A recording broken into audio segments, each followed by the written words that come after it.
Shalom jemaat Tuhan, bertemu kembali bersama dengan saya Prapto, dan hari ini saya akan melanjutkan renungan berkaitan dengan 6 bahkan 7 hal yang dibenci oleh Allah.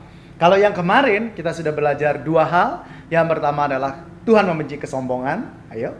Yang kedua, Tuhan membenci lidah yang suka berbohong atau lidah dusta. Dan yang ketiga, hari ini kita akan belajar tentang kejahatan, yaitu ayat 17, mata sombong, lidah dusta, dan tangan yang menumpahkan darah orang yang tidak bersalah. Ketika saya membaca renungan ini ya, di bagian ketiga ini, saya merenungkan bahwa ini adalah suatu hal yang dilakukan untuk mencelakai orang lain. Ya. Karena di sini dikatakan Tuhan membenci tangan yang menumpahkan darah orang yang tidak bersalah. Artinya mencelakai orang lain. Nah, kenapa orang bisa mencelakai orang lain? Banyak hal yang bisa menjadi menjadi alasan ya. Bisa karena rasa iri, bisa karena rasa benci, bisa karena merasa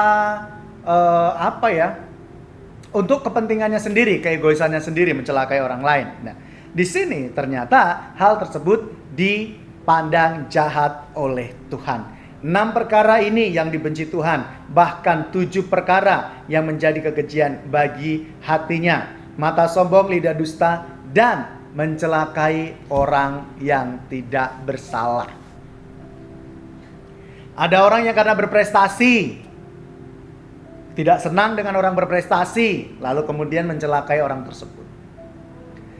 Ada orang yang diberkati Tuhan dengan kekayaan, tidak senang dengan orang tersebut, lalu kemudian merancangkan hal-hal yang jahat supaya orang tersebut jatuh, dan banyak orang yang membencinya. Nah, ini bisa dipandang, ini juga dipandang hal yang jahat di mata Tuhan, kekejian di mata Tuhan. Apalagi di sini dikatakan adalah orang yang tidak bersalah. Orang yang tidak bersalah kalau dijahati itu Tuhan yang marah. Karena apa? Karena Tuhan itu adalah pencipta, Tuhan adalah kasih ya. Tuhan adalah kasih, dan Dia mengajarkan kepada anak-anak tebusannya untuk hidup di dalam kasih tersebut. Ya masa orang sudah di dalam Kristus, ngakunya sudah di dalam Kristus, tapi masih mencelakai orang yang tidak berbuat salah. Hanya karena apa? Mungkin karena rasa iri, mungkin benci, mungkin apapun itu. Sekali lagi, apapun alasannya, kalau orang itu tidak bersalah dan kita mencoba untuk mencelakainya, Tuhan memandang itu adalah sebagai kejahatan, dan Allah membenci hal tersebut. Kita manusia dalam daging. Contohnya seperti saya sebagai hamba Tuhan. Jangan berpikir bahwa Bapak Ibu Saudara berkata bahwa Prapto sudah sebagai hamba Tuhan, sebagai pendeta, itu tidak akan ada rasa iri dengan orang lain, lalu kemudian tidak ada rasa benci orang lain, dan kemudian tidak akan mencelakai orang lain. Jangan berpikir seperti itu. Sebagai manusia, biarpun dia sebagai hamba Tuhan atau pendeta, masih tinggal di dalam daging. Masih ada tiba-tiba muncul rasa iri. Dan banyak kasus sebagai orang yang mengaku diri sebagai hamba Tuhan atau pendeta, ternyata dia mencelakai orang lain. Artinya apa? Biarpun dia bergelar sebagai pendeta, hamba Tuhan, yang mungkin bisa menyembuhkan ataupun sekalipun itu, tetap dia adalah manusia yang masih tinggal dalam daging. Saya sebagai pendeta itu adalah komitmen sebagai seorang yang menyerahkan diri kepada Tuhan untuk melayani. Tetapi saya sebagai manusia juga tidak lepas dengan yang namanya pencobaan. Jadi antara saya dan Bapak Ibu Saudara semuanya mengalami hal yang sama. Saya mengajar firman Tuhan.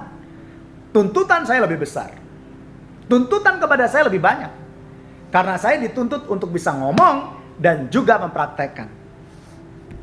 Dan di sini saya berbicara tentang hidup untuk tidak mencelakai orang lain, apalagi orang yang tidak berlaku salah kepada kita.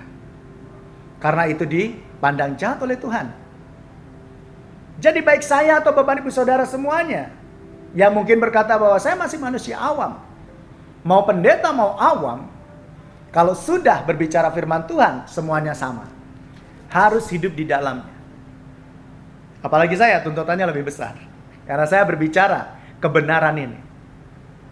Jadi banyak hal yang membuat orang akhirnya mencelakai orang lain, walaupun orang itu tidak bersalah.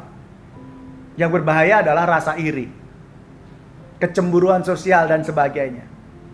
Oleh sebab itu kita perlu berdoa setiap hari, agar Roh Kudus senantiasa membimbing kita, memberkati kita, dan kita merenungkan kembali setiap hari, apakah saya berbuat jahat kepada orang yang di sekitar saya. Apalagi kalau itu adalah orang yang tidak berbuat salah kepada kita. Dan kalau sudah terjadi, yuk kembali kepada Tuhan. Mohon ampun kepada Tuhan dan berdamai dengan orang tersebut. Karena di sini sudah tertulis bahwa orang yang berlaku jahat kepada orang yang tidak melakukan kesalahan dipandang keji di mata Tuhan. Jadi, saya mengundang kepada kita semuanya untuk senantiasa hidup kembali kepada kebenaran firman Tuhan. 3 hal ini yang sudah kita pelajari, dan pertemuan berikutnya, di renungan berikutnya, saya akan melanjutkan di poin yang keempat. Yang poin pertama adalah kesombongan. Jangan sombong. Jangan congkak, Tuhan tidak suka. Kedua, lidah dusta. Jangan sampai dengan lidah kita mencelakai orang lain. Yang ketiga, jangan melakukan kejahatan kepada orang yang tidak bersalah kepada kita. Terus kalau orang bersalah kepada kita bisa dong. Ingat, hukum yang diajarkan kepada Yesus kepada kita, oleh Yesus kepada kita adalah kasih. Jadi orang yang berbuat jahat saja Tuhan menyarankan untuk didoakan dan diampuni, apalagi yang tidak berbuat salah. Harusnya kita jaga orang tersebut, bukan dicelakai. Jadi biarlah firman Tuhan ini mengingatkan kepada kita bahwa Tuhan selalu mengontrol hidup kita. Kiranya kita senantiasa diberkati Tuhan, bertumbuh dalam iman, dan memuliakan nama Tuhan. Mari kita berdoa. Terima kasih ya Roh Kudus untuk tuntunanmu, di mana Engkau memberkati kami semuanya, agar kami hidup seturut dengan kehendak Tuhan. Dan hari ini kami belajar tentang 6 bahkan 7 hal yang dibenci oleh Tuhan. Hari ini kami belajar mengenai perilaku kami agar kami tidak mencelakai orang lain. Bahkan orang yang tidak bersalah kepada kami pun, kami juga tidak boleh melakukan hal yang jahat kepada mereka. Kami mohon padamu ya Roh Kudus, agar Engkau memberkati menuntun kami. Sebab biasanya perlakuan jahat yang kami lakukan kepada mereka yang tidak bersalah kepada kami karena rasa iri kami kepada mereka, ketidakpuasan kami terhadap diri kami sendiri, dan tidak puasan kami melihat keberhasilan orang lain. Dan kami mohon padamu agar Engkau menjagai kami, sehingga kami tidak melakukan hal yang jahat kepada siapapun.